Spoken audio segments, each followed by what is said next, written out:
Where in the world was Hecate worshipped? And what evidence do we have of her presence? In this episode of Hecate's Histories and Mythology, we're going to explore the geographical locations where her name has been found, uncovering the temples, inscriptions, and artifacts that reveal her ancient cults.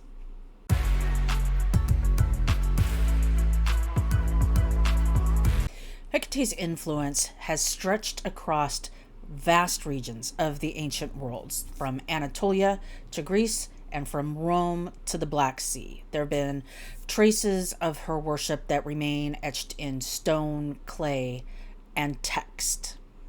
And we're going to start our travels in Anatolia. So one of the earliest references to Hecate comes from Anatolia, which is now modern-day Greece. The most significant site is the Temple of Hekate at Lagina. This is an important religious center in the Syria region.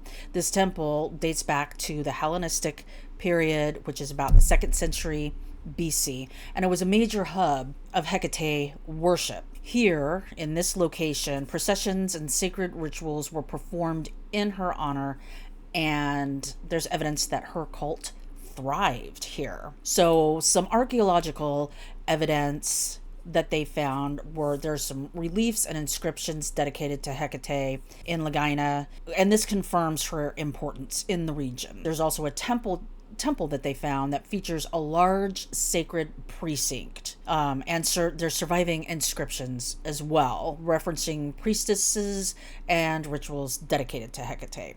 Torch-bearing statues were also found, and these link Hecate to her underworld and liminal space aspect. They also found some evidence of annual festivals in Lagina, in that region of Turkey, that involved a sacred procession where the temple's keys were carried, and these symbolized Hecate's role as the gatekeeper between the worlds.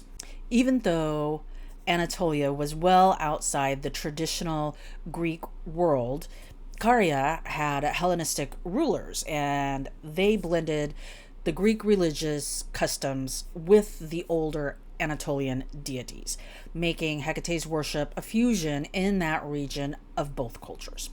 Okay, so now we're moving from Turkey to Greece, and Hecate's role in classical and Hellenistic religion. Hecate's presence in Greece is well documented, particularly in Athens. In Athens, small Hekataions, I believe I'm saying that word right, and the Hekataions are small statues of Hecate that were placed at doorways and at three-way crossroads. These were a common sight and highlighted her role as in household worship and city protections. So now we're moving from Greece to Rome, and how the Romans adapted Hecate into their culture and religion. So they adopted Hecate into their pantheon, and they merged her with Trivia, the goddess of the three-way crossroads and the underworld. There are Latin texts describing Hecate as Hecate Trivia, reinforcing her association with the liminal spaces, magic, and ghosts. Hecate in Roman magic, there are curse tablets, and I'm not going to attempt the Latin name. These are inscribed lead sheets that are buried near graves, and they often invoke Hecate for vengeance and justice. There were cults in the Italian peninsula, and while there are fewer grand temples in this region, there are small shrines and household altars dedicated to Hecate, and this suggests a private magical devotion among Roman practitioners. And now from Rome, we're going somewhere surprising, and that is Egypt. Believe it or not. I'm going to be, for my own knowledge, going to be looking deeper into this than I was able to get for this episode. But one of the most fascinating aspects of Hecate's spread is her connection to Egypt. While we know she's not an Egyptian deity, she appears in the Greco-Egyptian magical traditions, particularly in the Greek magical papyri. Now, I haven't read this. I'm going to be getting it, and I'm going to be reading it. because this piqued my interest so much. In these ancient spellbooks, that's what the Greek magical papyri are.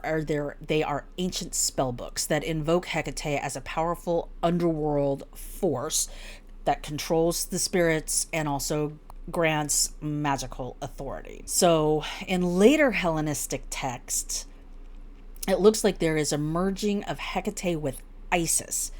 This again emphasizing their shared roles as protectors, magicians, and guides of the dead. Apparently in Alexandria, the Greek settlers brought Hecataion worship to the area and blended her identity with the local deities. We then get kind of a hybrid magical traditions from this. So kind of like they did in Lagina, where the Hellenistic rulers merged the rulers didn't do it, but Hecate kind of merged with the much older Anatolian deities. So there's kind of a fusion there. All right, from Egypt, we are going to the Black Sea region and Scythia.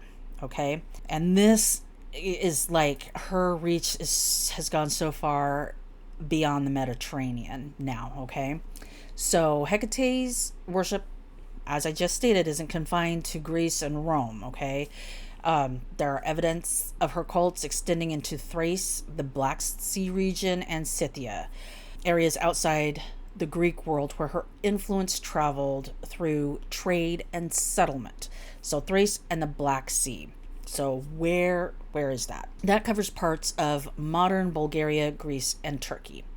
And it looks like they found some inscriptions and temple dedications to Hecate in that region. She may have been revered in mystery traditions associated with chthonic deities. In Scythia, and I really hope I'm pronouncing this right, the Scythians themselves were nomadic warriors who controlled regions from the Black Sea to Central Asia. Though direct evidence of Hecate's worship is really scarce, here, Greek colonies along the Black Sea coast likely introduced her cult to the local population. And it was through trade and cultural exchange that, when the Greeks expanded their trade routes, helped spread Hecate's influence beyond what we would think of classical Greek religious centers. So we have traveled from Turkey to Greece, from Greece to Rome, from Rome to Egypt, and then from Egypt to the Black Sea region, following Hecate's worship, and also showing that Hecate's worship was not just confined to the Mediterranean region. There's archaeological and textual evidence that shows that she was revered across multiple civilizations and evolving with time as she crossed cultural boundaries. In my next episode, we are going to explore the origins of Hekate. Was she originally a Greek goddess? Though, as I started in this video, I think the oldest documentation of Hekate is in Lagina, Turkey, which predates Greece, I believe. Or do her roots go back even further? Be sure to subscribe and hit the bell so you don't miss the next episode. Now, I want you guys to tell me in the comments below, what surprised you the most as far as where evidence of her worship was found. And I will tell you, for me, it was Egypt. And as I mentioned a couple of times already, I am going to be finding the Greek magical papyri, so I can read that, because that sounds extremely fascinating to me. So let me know what surprised you the most about where she is worshipped in the comments below. And until next time, may Hecate's torches light your path.